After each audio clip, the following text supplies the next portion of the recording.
You are about to enter a world of dreamscapes and nightmares. A world where the surreal is real, and you will encounter things humanity was never meant to know. Prepare to have your fragile illusions of reality shattered as you cross over into the nightmare realm.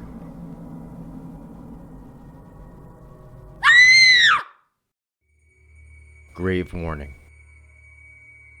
The Cedar Crest Mortuary sits in a quiet rural area where not much ever happens. The kind of Midwestern small town where people still sleep with their doors unlocked. But even the best of communities have a dark side.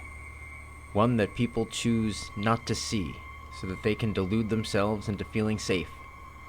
One such corner can be found at the Cedar Crest Mortuary. Abner Turner has been the head mortician at the town's only mortuary for over 40 years. He wears the same thing that he wears every day, a black suit which is covered in dust. No doubt, the remains of one of his clients. Abner sifts ashes from a pan into an urn when the sound of the door chime rings through the room. The mortician stops what he is doing and leaves the room. He makes his way down the hallway leading to the front door. Abner opens the door and sees a young man in a clean brown suit. The young man adjusts his glasses and smiles awkwardly at Abner. Hello, I am Mark Weston. The young man states. The elder mortician stares emotionlessly at Mark and says nothing in response. I'm the new mortician's assistant. Mark continues awkwardly. Belite, Mr. Weston. Abner replies. Mark is unnerved by Abner's response and is noticeably shaken by it. Excuse me? Mark inquires. The elder mortician continues to show no emotion as he responds. You are late. You were supposed to arrive at 3, and it is now Abner pauses to check his watch. 3:26. Abner finishes. I apologize for my tardiness. My train was late. Mark explains. I am not interested in your excuses. You may put your things in the office at the end of the hall. When you are finished, come to the crematorium. Abner states coldly and walks off back towards the crematorium. Mark is left alone in the doorway and steps inside with his briefcase. What a nice guy. Mark mumbles to himself sarcastically as he heads towards his new office. Mark is nearly to the door to his office when his journey is interrupted by a female voice coming from behind him. Real charmer, huh? Mark is startled by the voice and turns to face an attractive young woman standing behind him. Her blonde hair is pulled back into a ponytail, and her glasses keep sliding down to the tip of her nose. Hi, I'm Gwen Sinclair. She says, extending her hand to shake. Mark shakes her hand and feels a little uneasy as he is not the type of guy who typically finds himself in a conversation with a beautiful woman. Mark Weston. Pleased to meet you. He replies as he continues to nervously shake Gwen's hand. I'm the new mortician's assistant. Mark adds, awkwardly. Yes, I know. I was actually your predecessor here. Gwen says as the handshake reaches its conclusion. Wow, your hands are really cold. Mark states nervously in an attempt to make small talk. Sorry, I've been in the freezer. She replies with a smile. So, if you don't mind me asking, why are you leaving Cedar Crest? This job will kill you after a while.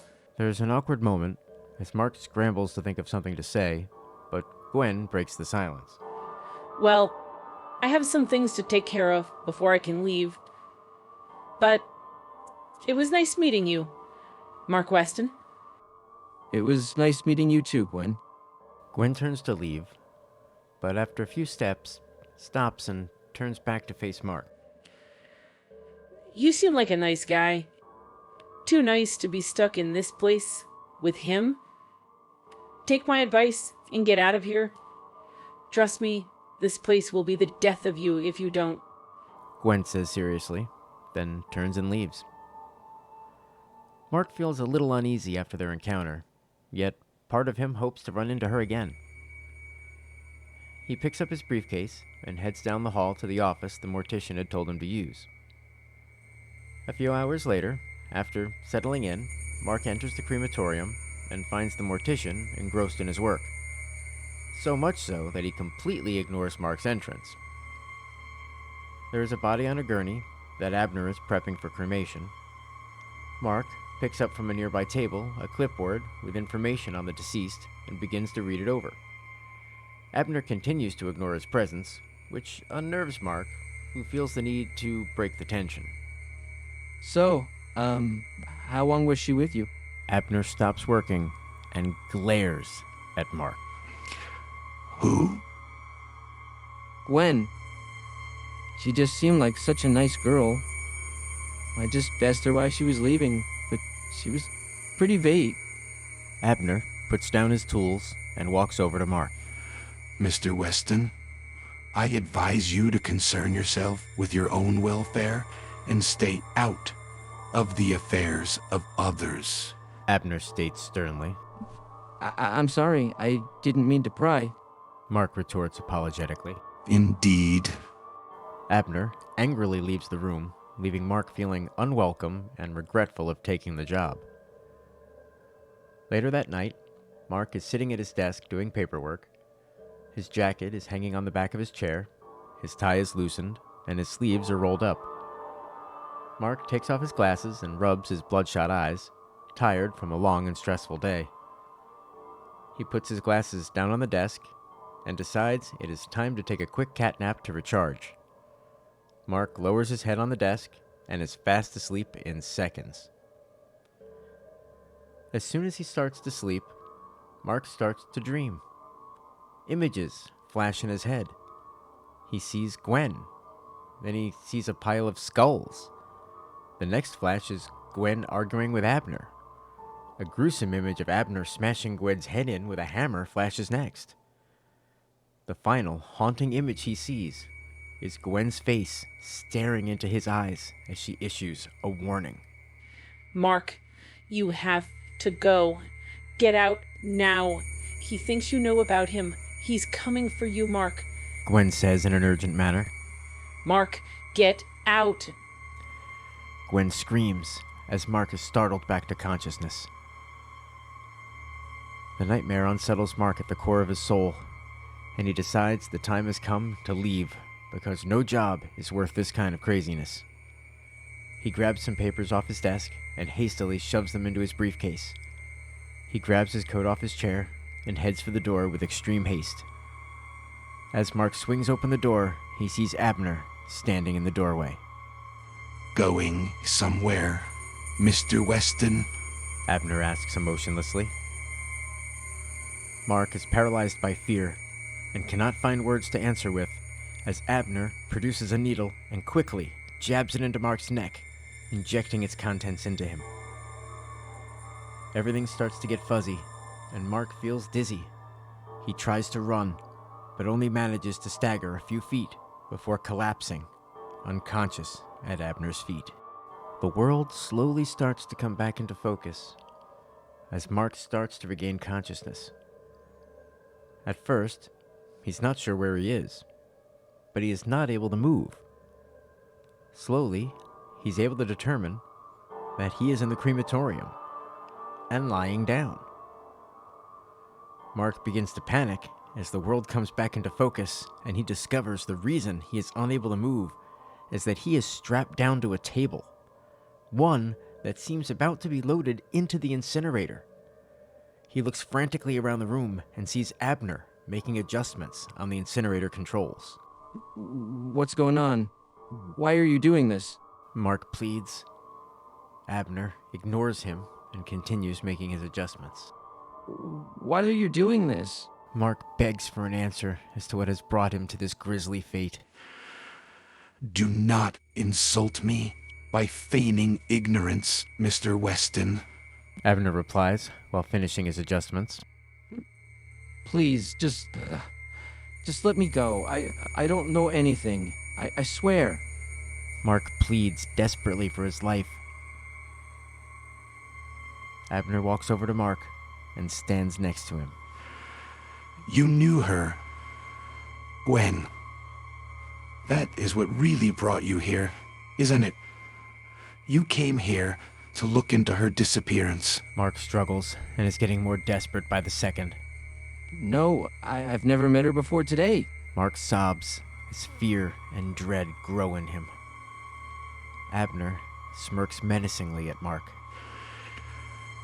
Today, huh? Now I know for a fact you're lying to me. There is no way you could have met Gwen today. Abner states matter-of-factly. Abner leans over Mark and gets close enough that their noses are about an inch apart. Because I killed that nosy bitch 5 days ago. Mark is stunned by the revelation. But that can't... But... I... Mark stammers, unable to process his situation. Abner continues his explanation as he walks over to the incinerator door.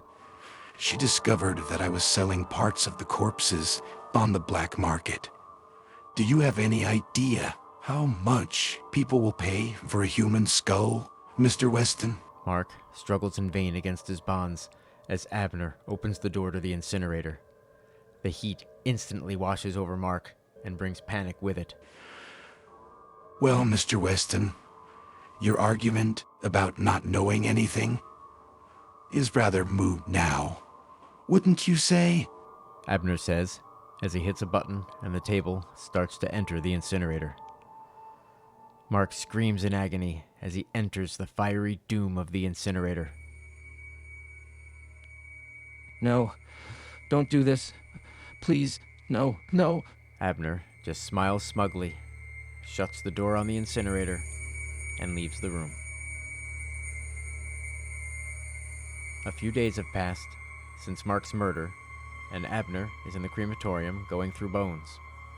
He picks up a skull and dusts ashes from it with a small brush. Now you are going to fetch a pretty penny, my little beauty. The sound of a doorbell rings through the mortuary. Abner puts the skull down and leaves the room. Abner makes his way down the long hallway to the front door. He opens the door, revealing a young man in his early 20s wearing a brown tweed suit and glasses. His short brown hair is combed to the side. Hi, I'm Stuart Kirkman, the new Mortician's assistant.